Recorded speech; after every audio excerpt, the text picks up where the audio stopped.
In the early 1980s, Hawaii stood as the ultimate image of tranquility. The island sat isolated in the middle of the Pacific Ocean, more than 2,000 miles from the nearest continent. Tourists flocked to Oahu, Maui, Kauai, and the Big Island to escape the chaos of the mainland, while residents lived to the rhythm of the trade winds, the surf, and a climate that seemed to promise eternal calm. For many people, the idea of a major hurricane striking the islands simply did not fit into their worldview. This sense of invulnerability was not just cultural, it was also rooted in history. Hawaii had not experienced a direct destructive hurricane since the early 20th century. Smaller tropical storms had brushed the islands from time to time, but nothing in living memory compared to the catastrophic cyclones that battered places like the Gulf Coast or the Caribbean. Meteorologists even noted that the region's relatively cooler waters and the stabilizing influence of surrounding weather patterns tended to weaken storms before they reached Hawaii. Over time, this gave rise to a powerful myth that the islands were naturally protected, shielded by the Pacific itself. This belief shaped nearly every aspect of life. Coastal communities expanded without serious consideration of storm surge risks. Hotels and resorts, particularly on Kauai and Oahu, were designed to highlight oceanfront beauty rather than to withstand hurricane-force winds. Families rarely kept emergency supplies beyond what was needed for short-term power outages, and even the state's disaster plans were limited, built more for tsunamis than for cyclones. But beneath the calm, Hawaii's greatest vulnerability was growing: complacency. A generation had passed without a hurricane-level disaster, and with each quiet season, the collective memory of danger faded further into the past. It was a blind spot that would prove catastrophic. In November of 1982, a storm was brewing thousands of miles away that would soon shatter the illusion of safety and remind the islands, in the harshest possible way, that paradise is never immune to nature's fury. Hurricane Iwa began not near Hawaii, but thousands of miles away in the warm waters of the Central Pacific during late November of 1982. The storm first appeared as a low-pressure disturbance several hundred miles southwest of the islands. At the time, meteorologists were already dealing with unusual conditions tied to one of the strongest El Niño events of the 20th century. This weather pattern was shifting currents and altering the atmosphere across the Pacific, creating an environment that allowed tropical cyclones to strengthen more easily than normal in this part of the ocean. By November 19th, the disturbance had grown into a tropical depression. Satellite technology, still relatively new in the early 1980s, gave forecasters their first clear look at the system's organization. As the depression gathered strength, it evolved into a tropical storm and was given the name Iwa. For a time, it appeared the storm might veer away, but shifts in the jet stream began steering it toward the Hawaiian chain. Over the next 2 days, Iwa intensified. Warm ocean waters fueled its growth, while favorable winds allowed it to maintain a strong circulation. By November 23rd, the storm had reached hurricane status, with sustained winds climbing past 100 miles per hour. Although this made Iwa only a Category 1 hurricane, its large size and projected track through the islands made it especially dangerous. Warnings began to filter through the islands, but the timing worked against the public. Many residents were preoccupied with preparations for Thanksgiving, and with decades having passed since Hawaii's last major hurricane, few took the storm seriously at first. Government officials and weather experts urged people to secure property and prepare for possible flooding, but a sense of disbelief lingered across the islands. Unseen from the shorelines of Kauai and Oahu, Hurricane Iwa was steadily advancing, its spiral bands stretching wide across the ocean, carrying with them the winds and waves that would soon mark the most destructive storm Hawaii had experienced in over 60 years. On the afternoon of November 23, 1982, Hurricane Iwa swept dangerously close to the Hawaiian Islands. The storm did not make direct landfall but passed just northwest of Kauai, close enough that the island bore the brunt of its powerful winds and surging seas. By this point, Iwa's sustained winds were over 100 miles per hour, with even stronger gusts ripping through coastal and inland areas. As the outer bands reached Oahu and Kauai, power lines toppled and entire communities were plunged into darkness. Coconut trees and massive banyan trees, normally symbols of resilience, were snapped in half or uprooted completely. Homes built with lighter materials stood little chance against the pounding winds. Roofs were torn away, walls collapsed, and windows shattered as debris turned into dangerous projectiles. The storm surge was equally devastating. Along the coastlines of Kauai, seawater rushed inland, swamping neighborhoods, destroying piers, and sweeping away boats. The island of Niihau also faced heavy impacts, though fewer details emerge because of its limited population and restricted access. On Oahu, waves as high as 25 feet struck Waikiki and other shoreline communities, leaving behind wreckage that stunned both residents and tourists. Communication was another casualty of Iwa.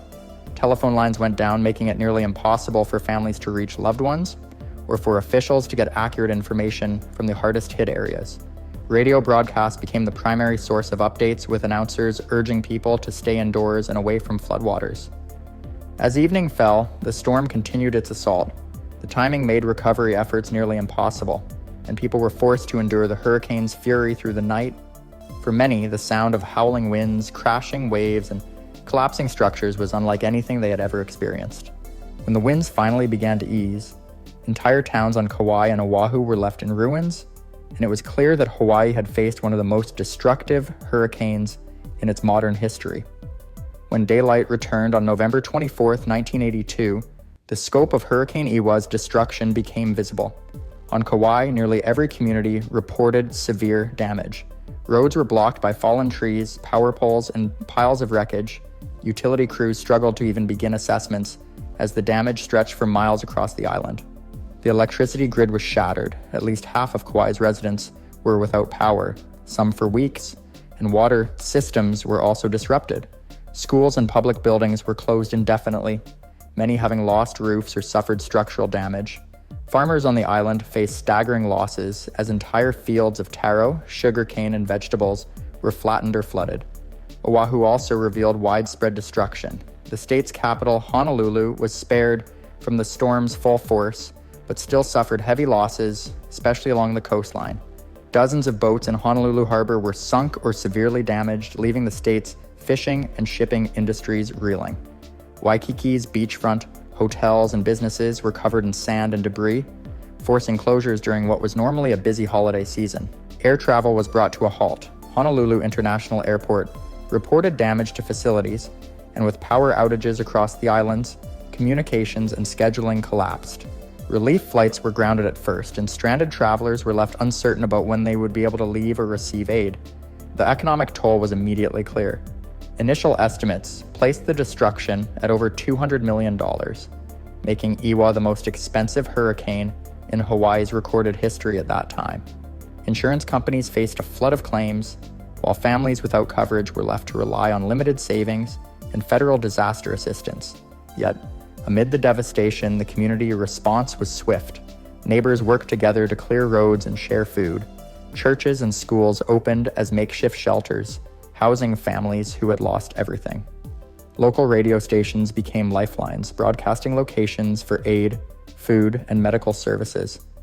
As federal and state officials began arriving on the islands, it was clear that Hawaii was facing a disaster unlike any it had seen in decades. The storm had not only battered homes and businesses, it had also tested the resilience of the islands themselves. In the days following Hurricane Iwa, federal assistance quickly became essential.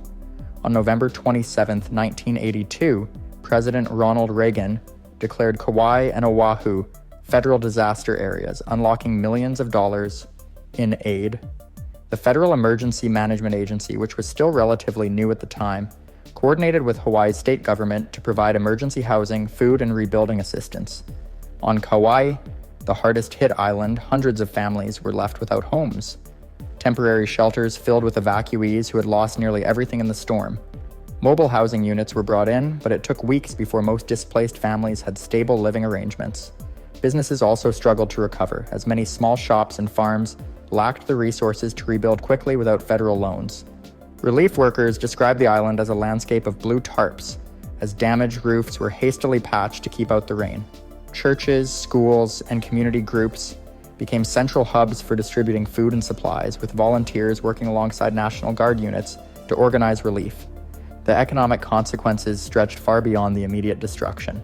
Kauai's tourism industry, which depended heavily on winter visitors, was devastated by the storm's timing.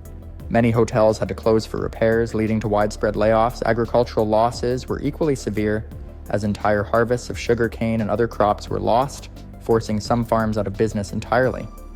Oahu faced its own challenges. Honolulu's busy harbor, one of the state's most vital economic lifelines, needed significant repairs after dozens of vessels were sunk or wrecked.